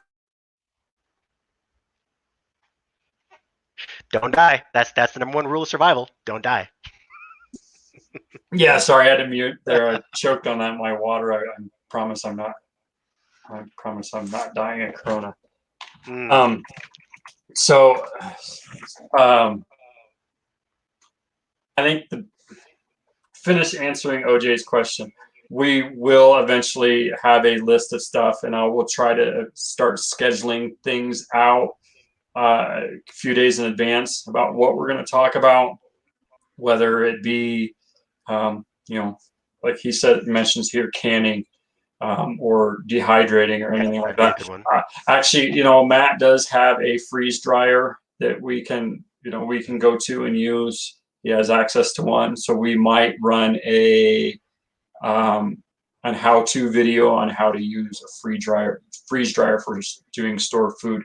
We can previously record videos. So if I'm up in the mountains and I want to talk to you about, I don't know, pine needle tea, how to do pine needle tea. Actually, obviously I can't take my computer up in the mountains, but I can previously record something and bring it back to you and play the video, and you guys we can talk about that video. But I will work on having a list of things to talk about, and try to see if I can't schedule things out. But I really just got this idea about 4 or 5 days ago when I created my urban survival class that's now canceled. Somebody asked me if I could do an online class to teach that, and so my mind just got spinning and tried to figure out how I could come to you guys in a quarantine, or I can't have you come out for whatever reason because people are sick. So now at least I can reach out to you online from a safe distance and teach you in general things that you want to know, assuming I can, get everything together. As far as I'm concerned, that's one of the best things we can do. I mean, we've got the knowledge, we've got the skill sets and all like that. I mean, it would be kind of a dick move not to try to help people when this is all going on.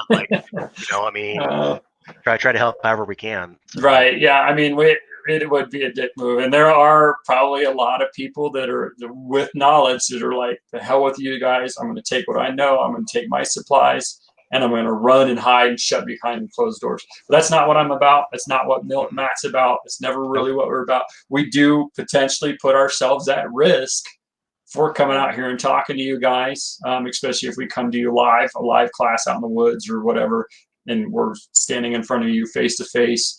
But, we also do talk about our supplies, what we have. So hopefully, you understand that we do kind of potentially put ourselves out there for you guys, but it's what we're here for.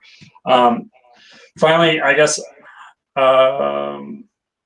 without continuing this on any further, without just rambling, really, I guess my ending message would be that I mentioned it earlier. You have to find a happy medium in the situation. You don't want to run out and freak out and panic and, for lack of a better term, run out and buy all the toilet paper on the shelves, which is what people did initially. Yeah. But you also don't want to ignore this. My freaking Facebook feed is just full of people saying, this is stupid, you are stupid, ignore this, don't pay attention to this. Conspiracy. I don't know anyone that's gotten Right. sick. Right. Well, I honestly, I believe it is real, at least for my family's sake. I have to believe it's real. I have to take it at face value. But that doesn't mean I'm ignoring everything else. I'm paying attention to the politics of it. I watch what they're doing. I watch the agendas they're trying to push. But at the same time, I'm taking the virus side of things very real. But I'm doing it in a way where I'm not panicking. Panic is not going to do anybody any good. I'm not running to the store. I didn't empty out my bank accounts and run to the store and buy every last ounce of food and everything that I could for this. You got to take this in stride, in small steps, baby steps. Otherwise, you're going to drive yourself crazy, literally. So don't ignore this, but don't panic. Mm-hmm. Well, and that's a hard barrier to break, because this is so abnormal that, I mean, people, it's this can't be happening. This is all just a joke. Everything will go back to normal soon. Like this is you have to get over that, like, cognitive dissonance. And my mom kind of said something that's kind of a cute little saying, is, we need to be more proactive, not reactive. Right. And I definitely agree with that. It's panic is never the right answer. But we were saying earlier, use fear to your advantage, because we're all going to feel it. But right. There's, what is the downside to being cautious, and to not I'm not saying go get it, sew yourself a Tyvek PPE suit and jimmy rig a gas mask out of a 2-liter Coke bottle and some charcoal or something like that. I'm not saying you have to go that far, but using common sense and taking precautions, what does it hurt, really? It right. doesn't, in my opinion. No. So, you're not hurting it. Yeah, just make sure whatever you're doing isn't hurting other people. If it's hurting people that are ignoring the situation, that's their choice. It's their choice to ignore it, their choice not to be proactive. And you can't help but, I guess, potentially hurt them, because they just don't care. If they don't care, it's their fault. If you have to protect yourself, you have to protect your family, you do what it takes to be proactive. But you can do it in a way without affecting other people. Yep. Yeah, and no one. I mean, and that's the big thing too. I imagine most of the people that are listening to us probably already know this, but it's this whole thing where we, in the modern day, everyone just expects Big Brother to come riding over the hill and to save us all. And ultimately, though, I mean, no one is responsible for the safety and the well-being of you and your loved ones but you. And people need to get that through their heads, that it's up to you. There may not be help coming. I mean, look at what's happening. They're starting to turn criminals loose and opening up jails. Police departments have been saying, hey, we're not going to bother responding to these kinds of things. A cute little bumper sticker that I've always liked was, a gun in the hand is worth 2 cops on the phone, kind of a thing. I mean, it's ultimately, it is up to you. Absolutely. So. Now, Wagon here said something that I believe is very true. The virus is real. The fear is not. It mentioned Chicken Little, but there is a right way and a wrong way to go about this. You do have to be proactive. You do have to take precautions to be safe in this, because you don't want to get sick. You don't want your family to get sick. You don't want to spread this around to other people. So take precautions. If you feel like you're getting sick, stay at home. If you see somebody else that you think is sick, stay away from them.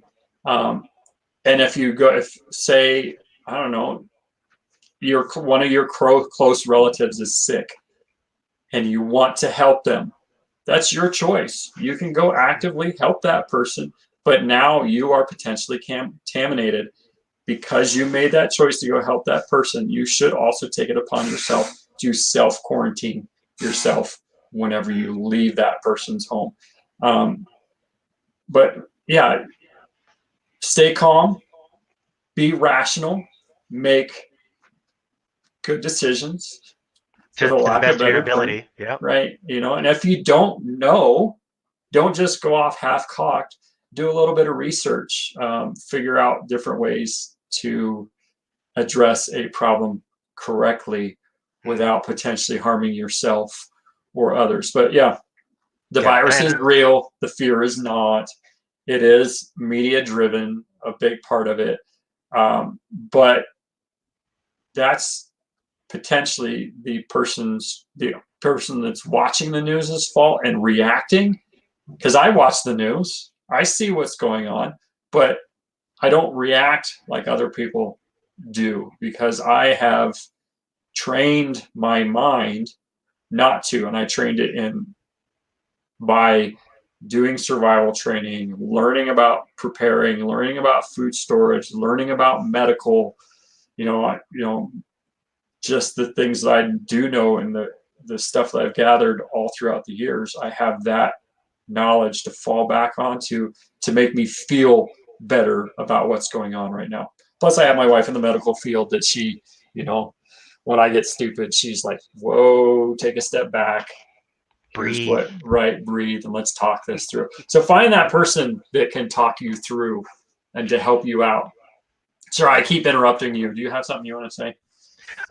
No, I was going to just jump back a little bit to say, I mean, when I've been going out now, and I've been doing it for probably about the past week or so, I had a few old N95 masks. If I had any actual stock, I would have donated them. But I do have a couple of disposable masks and stuff like that. But I've also got goggles. So what people need to do, and the best thing we can do is, even if you aren't sick, even if you don't think you're sick, you need to act as if you are. You need to say, okay, I could possibly be sick and have this and be spreading it to other people. So I need to act as though I've got it, and I need to prevent spreading it to other people. And then inversely, to prevent from getting it and catching it and then really spreading it around, you need to act as if everyone and everything is contaminated. And so I've been walking around, I've only seen maybe 3 or 4 other people with masks and stuff on when I've gone out to certain stores. And I get a lot of weird looks because I'm wearing the mask. I'm wearing full goggles that seal around my eyes and stuff because, I am mildly concerned if I get the virus, but I'm more concerned about contributing to the spread of this virus. If I get it, and even if I feel hunky-dory fine, if I somehow contaminate my hands and then touch stuff or do something else, even active breathing, if I've got a high enough virus load, can spread that to the community. So I'm not only protecting myself, I'm protecting others. And if I have to look stupid, because it's not a good look. It doesn't. You don't look cool wearing all this gear. If looking stupid and being a little bit overly cautious is going to help save someone else's life, I'm totally fine with looking stupid when I go out to get my essentials and stuff like that. So. Absolutely. See, I don't wear a mask. That's a decision that I make. That's upon me when I do go out. But when I return home, first thing I do is I come in my house and wash my hands. When I do go to the store, I grab a cart. Before I grab that cart, I grab one of those sanitary wipes and wipe it off. So, just small mindful things to do to help protect yourself and your family. If it starts getting a little bit worse here in Colorado Springs, I'm either going to choose not to go out at all because I have that ability. I can not go out at all because I have everything in place for me to stay home. Or if I do go out, I will have a mask, and I have the M85 or 95 masks or whatever the hell they're called. I've got the proper masks. I could even go crazy. I got a gas mask up there. Not that would really help with viruses and bacteria, but I don't think that would be any worse. If you got the right filter, they do. Yeah. Right, but that's really going to draw some looks, and I don't really want to draw that much attention to myself. But fair point. Yeah, wear that personal protection equipment if you have it. Nothing wrong with it. If people give you a funny look, who cares? This is not a popularity contest. But you talk for a minute. It's the fact that before you get going, I'm gonna step away for just a second. My teeth are floating. While I do that, just go ahead and keep talking. Thank you for taking your headset off. We don't want to come with you. But now what was I going to say? Man, this is kind of weird without someone else to talk to. This is a bit strange. It's going to take some getting used to.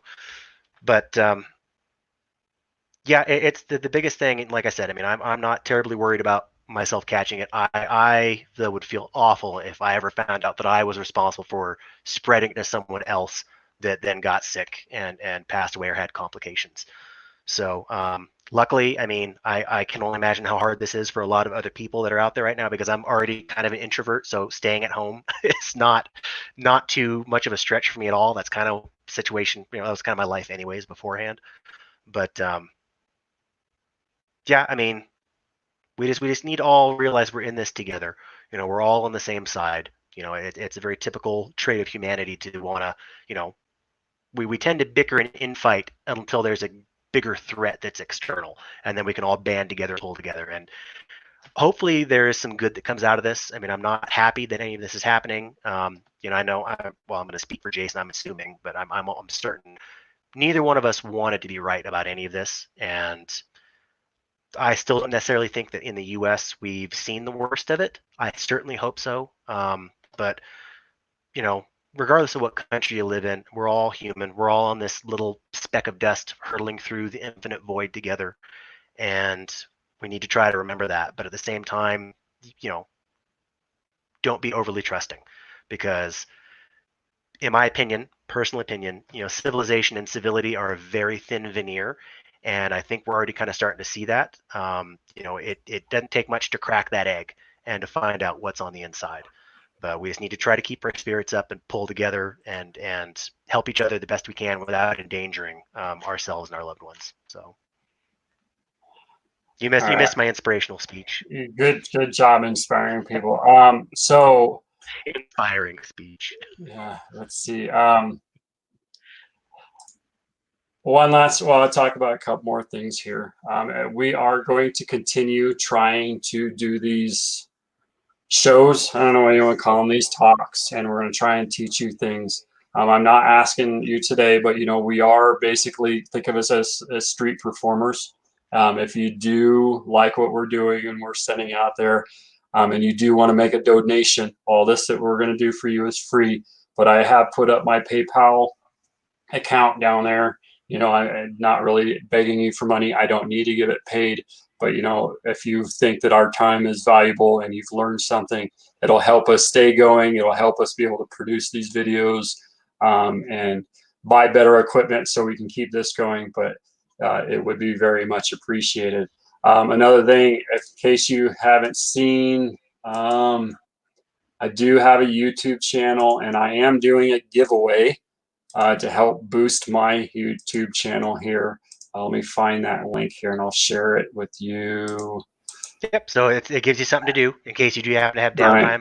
If you're taking care of your other preps and all that, it gives you something to do that's somewhat entertaining, you know, a bit of a challenge, and you get to be educated by watching Jason's videos. So I do have, you know, I got a silly, goofy video out there that I just put out, but most of my videos, or I should say all of my videos, are educational. They are free, so you can do that. But here's a giveaway there. Oh, wrong screen. What did I do there? I'm glad it's you that has to push all the buttons and not so there, you know, if you go to my Colorado Mountain Men Survival page on Facebook, a little to the left, a little to the right. Yeah, there we go. There we go. So there's that YouTube channel if you guys are interested in that. But there's the big kind of list of rules to get started, but that's all on the Facebook page. You could potentially win a $700 class. All I'm trying to do is boost my YouTube presence and get things going on out there, just so I have a bigger reach. You know, I have a huge audience, or sorry, a lot of competition out there. So this is not an easy niche. Survival industry is not an easy niche to get into. But I've been teaching officially since 2010, and the struggle is real, trying to get people to find me. And I'm just doing it because, you know, I care about you guys and I want you guys to learn valuable skills. But yeah, check out, I'm going to throw my Facebook page out here for people that are coming from other locations and seeing this from spread videos. There's my Facebook page, CMM Survival. Facebook.com/CMM Survival. That's where you can find me out there. I am also on Instagram and Twitter, whatever the heck that is. Who knows? Twitter. And one of YouTube. the worst things we've ever invented as a species, Right. in my opinion. Hey, Al from Wyoming. Hope you're doing well. We're getting ready to wrap up here, but yeah, hopefully you guys enjoyed all this. Like I say in my videos, I hope that you guys learned something. You got anything else to add there, Matt? Just the last question from Wagon. That would essentially be, it sounds to me anyways, what they're asking. Essentially, it's our intro to survival, the basics. So you teach people, tool safety, tool use, knives, saws. A lot of people have never used that stuff before. Fire, food, shelter, water, that kind of stuff. So that's your main things. I mean, you have to worry about. Well, do you mind if I do the rule of threes real quick? Yeah, no, go ahead. Yeah, so essentially, you have a bit of a hierarchy in survival called the rule of threes.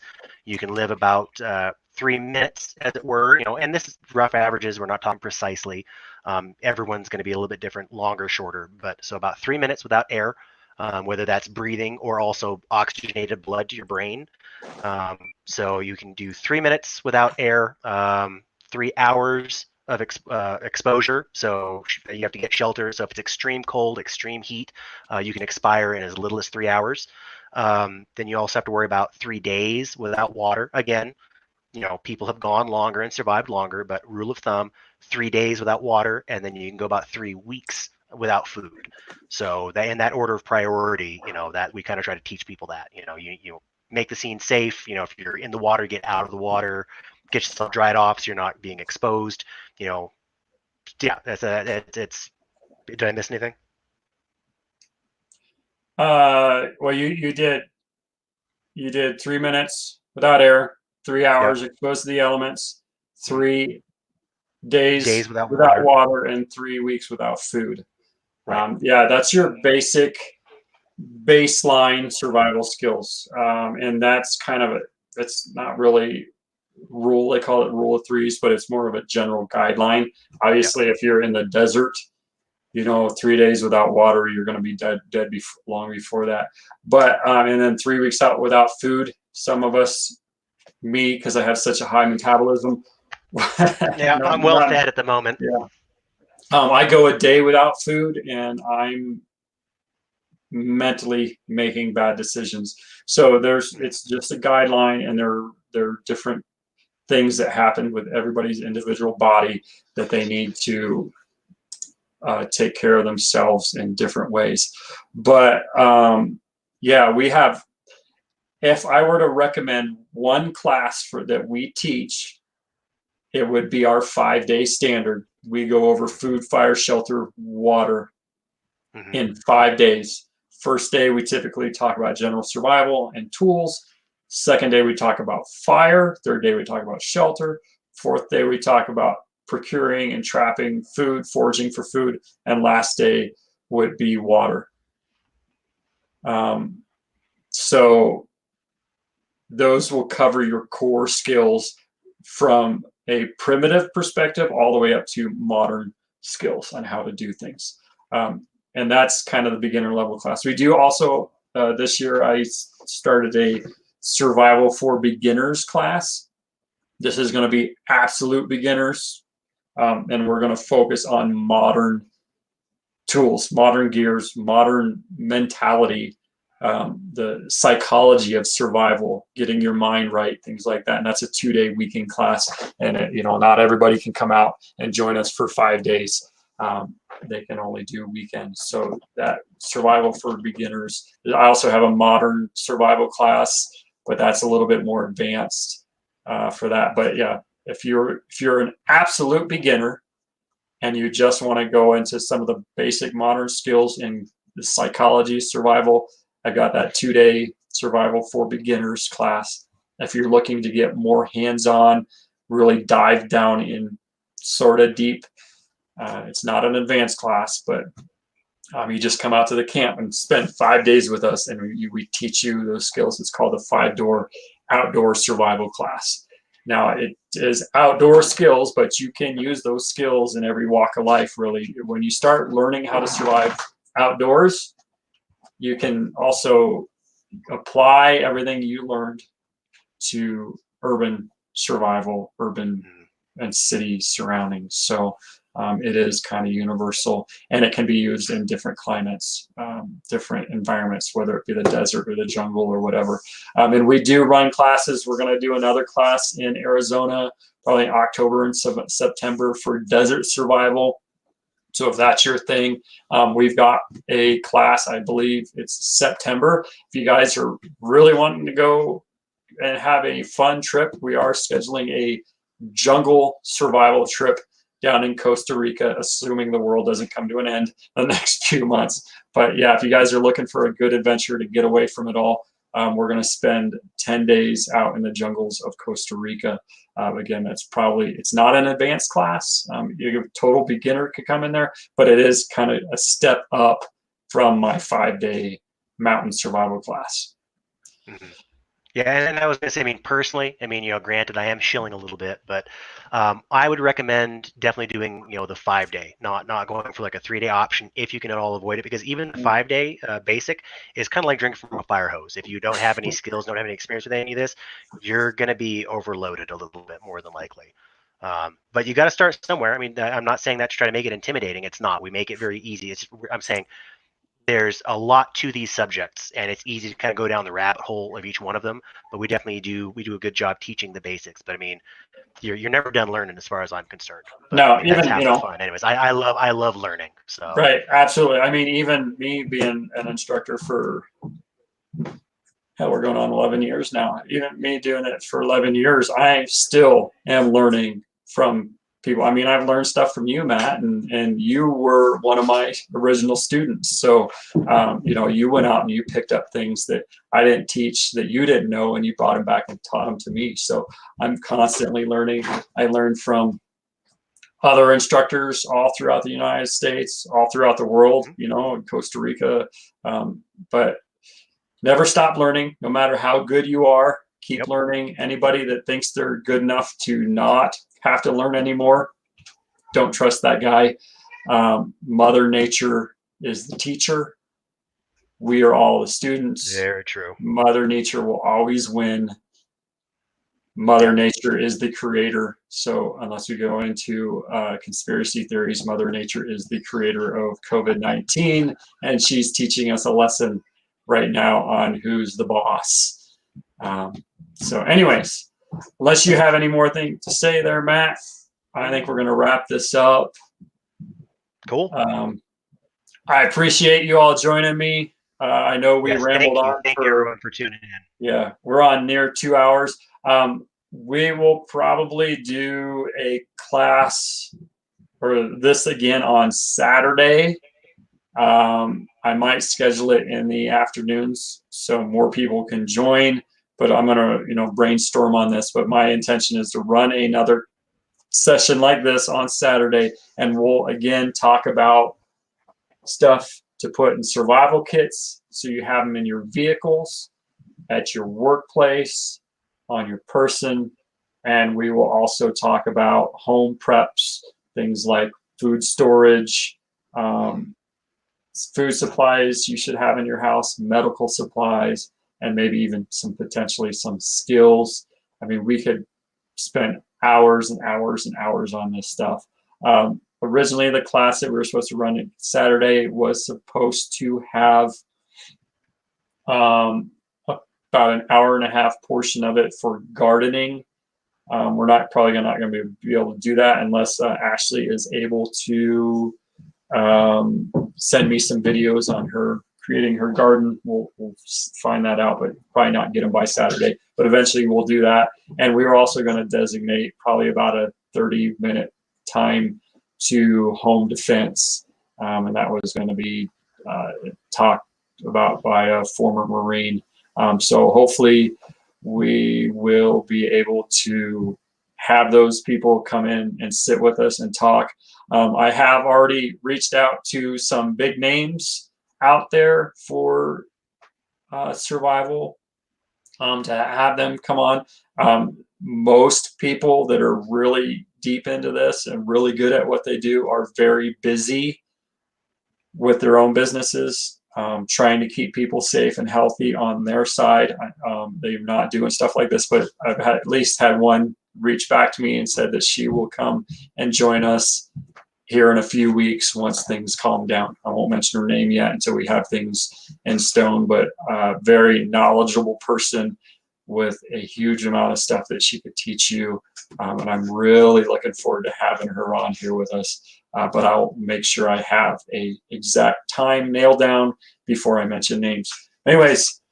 Cool. Do you want people to would you be interested in having people mail in suggestions or topics they'd be interested in us covering? Absolutely. Yes. If you have something that you would like to talk to us about, you could put it out there on social media, Facebook, whatever, but a lot of times that stuff ends up getting buried. If you have something that you really want us to talk about, send me an email to jason@thesurvivaluniversity.com and I will see what I can do. Since I mentioned that, I did put my webpage up there, thesurvivaluniversity.com. That's where you can schedule classes. We have some blogs, we have some videos and stuff, so you can learn information for free, or you can schedule to come out for classes.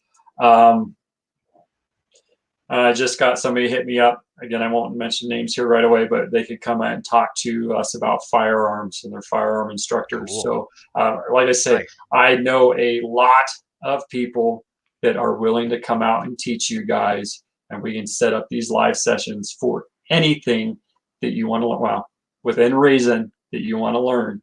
But check out underwater basket weaving. We could probably do it. We probably know somebody. But yeah, check out the webpage. Check us out on Facebook. Send me an email, jason@thesurvivaluniversity.com, if you have a specific thing you would like to talk about. And also, if you would like to be a guest speaker and come talk to us, either hit me up on Messenger directly, or send me an email and we can see if we can get you scheduled to talk about things. But we're really, this is all encompassing, whether it's about coronavirus, all the way out to underwater basket weaving. If you know something and you think you have a good skill to teach and you don't mind sitting in front of a camera and having your mind picked by the masses, hit me up and we'll make this a real thing. We're going to do this and we're going to help you guys out, help you through this situation, get you distracted from what's going on with some good material, not just cute cat videos and crappy things coming on news. If we're distracting people with educational material, would we be what would you call it? Distracted-educating them? Distracted-educating, yeah. But don't pump, yeah, something like that. Anyways, yeah, let's go ahead and wrap this up. Check out the webpage. Check me out. Go look for that giveaway for Yahoo on Facebook. But me and Matt could sit around and BS all day long if you let us get the chance. But anyways, hey, I've got a couple of beers in the fridge. I'm game. So ooh, Coronas? Are they Coronas? No, that's you. You're Mr. Corona. I like my dark beer, my stouts. Anyways, we're gonna close this down. You know where to find me. Look for us on Saturday. Again, thanks for joining me. Thanks, everyone. Stay safe. Yeah, stay safe, stay healthy. I'll see you again next time. Peace.